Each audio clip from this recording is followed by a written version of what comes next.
થરાદ મુકામે થરાદના અહીંયા પત્રકારો વિવિધ તમામ ચેનલોના પત્રકારો એમને સૌને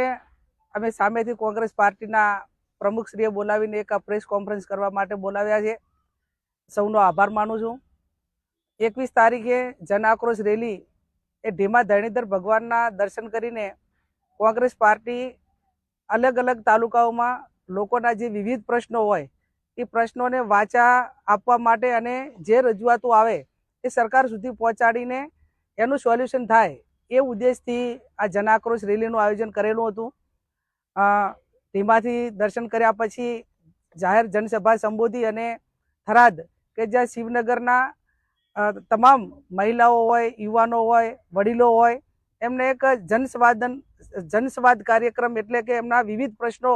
સાંભળવા માટેનો એક કાર્યક્રમ રાખેલો હતો. એમાં ત્યાંની મહિલાઓની મુખ્ય રજૂઆત હતી કે બીજું તો બધું સરકારની યોજનાઓનો લાભ મળે ના મળે અમે ચલાવી લેશું, પણ અમારા દીકરા, અમારા ભાઈઓ, અમારા ઘરવાળા એ આ દારૂ, ડ્રગ્સ, એમડી વિવિધ કેફી પદાર્થોના હિસાબે જે બરબાદ થઈ રહ્યા છે, અમને હેરાન કરે છે, ઘર આખું બરબાદ થઈ રહ્યું છે.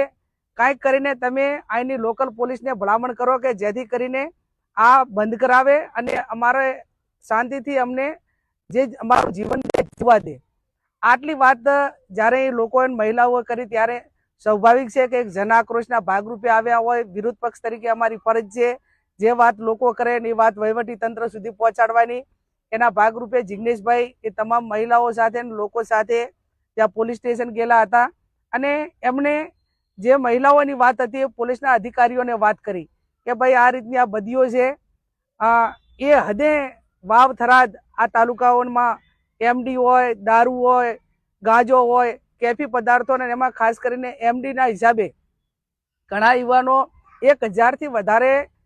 નવું યંગ જનરેશન વિવિધ સમાજના દીકરાઓ આ રવાડે ચડ્યા છે. આર્થિક પરિસ્થિતિ એમની આ વસ્તુ ખરીદવા માટેની સક્ષમ ના હોય ત્યારે ક્યાંક ઘરમાં ચોરીઓ છે, ક્યાંક ઝઘડા છે,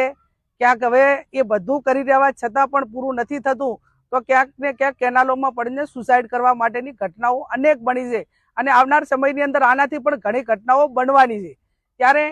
એને આગળ આ વસ્તુઓ જે રીતે ઓછી થાય એના માટે કરીને એમણે વાત પણ ત્યાંના અધિકારીઓ સાથે કરી. ગઈકાલે એમણે જે કંઈક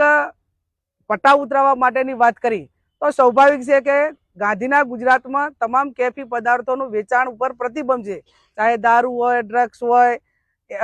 આપણો ગાંજો હોય કે જે વિવિધ તમામ પ્રકારની જે નશા વસ્તુ કહેવાય, કેફી પદાર્થો કહેવાય એના ઉપર વેચાણ ઉપર કાયદાની જોગવાઈમાં બંધારણ પ્રમાણે બંધ છે અને એ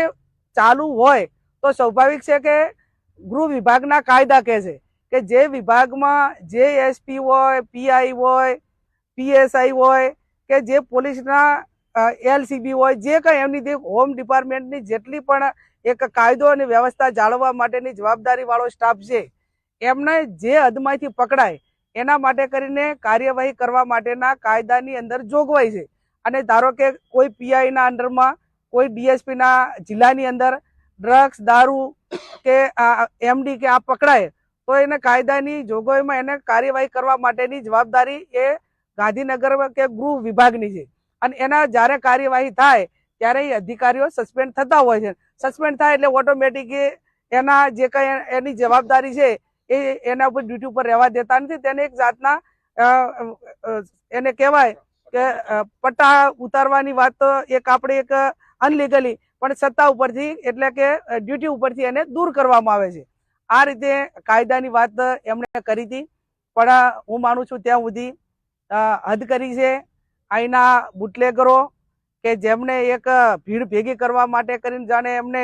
આમ બીડું ઝડપ્યું હોય અને એમને ગઈકાલે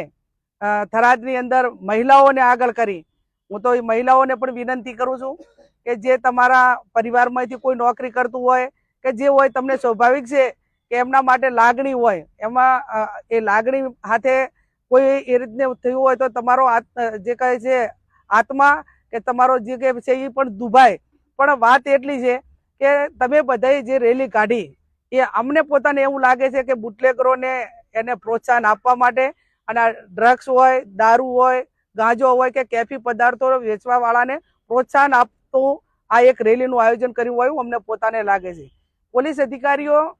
એને એમ લાગતું હોય કે અમારું સન્માન ગવાણું છે અને અમારા માટે જિગ્નેશ મેવાણીએ અમારું અપમાન કર્યું છે, તો આ ગુજરાતની અંદર ઘણા ઈમાનદાર અધિકારીઓ છે વિભાગની અંદર, આપણે બધા જ હપ્તાવાળા છે ને બધા જ આ વસ્તુને પ્રોત્સાહન આપે એવું કહેવાનો પણ અર્થ અમારો નથી. ભૂતકાળની અંદર અમરેલીમાં નીલપ્રીત રાય કરીને એસપી હતા કે એમણે એક એવું ઉદાહરણ આખા ગુજરાતમાં પૂરું પાડ્યું. 2010ની બેન્ચના જ અધિકારી છે કે જ્યારે એમની બદલી થઈને ત્યારે હજારોની સંખ્યામાં લોકો એમને વિદાય આપવા માટે આવ્યા હતા. કરી બતાવો આવું કંઈક, તો અમે કોંગ્રેસ પક્ષ તરીકે સન્માન કરીશું ને હાજર રહીશું અને જાહેરમાં વખાણ કરીશું કે અહીંના ડીવાયએસપીએ આ તમામ બદીઓ ડાબી છે, તમામ બુટલેગરો જે બેફામ હતા એમને કંટ્રોલ કરીને અહીંયા લોકોને કાયદો ને વ્યવસ્થા પૂરું પાડ્યું છે, મહિલાઓની સુરક્ષા માટે પૂરું કામ કર્યું છે, યુવાનોને બરબાદ થતા બચાયા છે. આવું કામ કરશે ને તો અમે પોલીસને જાહેરમાં અભિનંદન આપશું. ક્યાંક વિધાનસભાનું ગૃહ હશે તો પણ એમનું નામ જોગ અભિનંદન આપશું. પણ કરોડોના હપ્તા લેવા છે અને બીજા ગરીબ પરિવારોને બરબાદ કરવા છે. હું તો એમ માનું છું કે નાની ઉંમરે જે મહિલાઓ વિધવા થાય છે અને એમના બાળકો રઝળે છે, એમને આ સમયની મોંઘવારીની અંદર એક પતિ વગર કઈ રીતે બાળકો મોટા કરવા ને એ જે કરતું હોય ને એને ખબર હોય. અને જે દારૂના કેફી રવાડે ચડેલો કોઈ પણ યુવાન એ કેટલી હદે થાય છે એ અનેક દાખલા જોયા છે કે મા બાપને મારવાથી કરીને, ચોરિયાથી કરીને,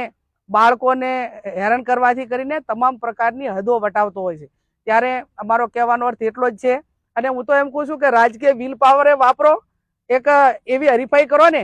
કે આખા ગુજરાતની અંદર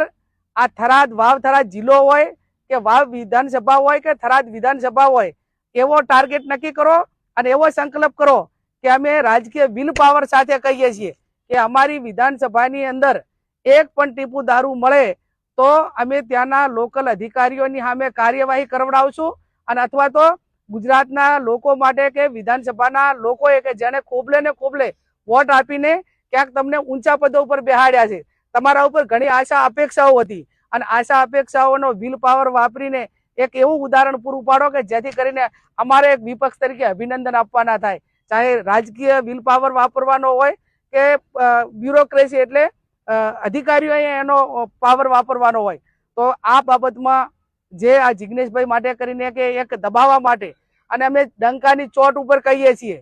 કે આજે ખોટું થતું છે તો અમે બોલીશું, કાલે બોલીશું, ભૂતકાળમાં બોલ્યા હતા, વર્તમાનમાં બોલીશું અને ભવિષ્યમાં પણ બોલીશું. જ્યાં પણ બરબાદી થતી હશે ત્યાં મૂંગા મોઢે અમે સહન નહીં કરીએ. હા, અમે સ્વાભાવિક છે કે અમારી સત્તા નથી એટલે અમે અધિકારીને નથી બદલી શકતા, અમારી સત્તા નથી એટલે અમે એને સસ્પેન્ડ નથી કરી શકતા, પણ વિપક્ષ તરીકે અમારો અવાજ એ અધિકારીઓ સુધી પહોંચાડશું, મીડિયાના માધ્યમથી પહોંચાડશું અને લોકોના હિતમાં જે પણ ખરાબ થતું છે એ ખરાબ રોકવા માટેના પ્રયત્નો કોંગ્રેસ પાર્ટી અમારી જવાબદારી છે અને અમે એમાં પૂરેપૂરા કરીશું.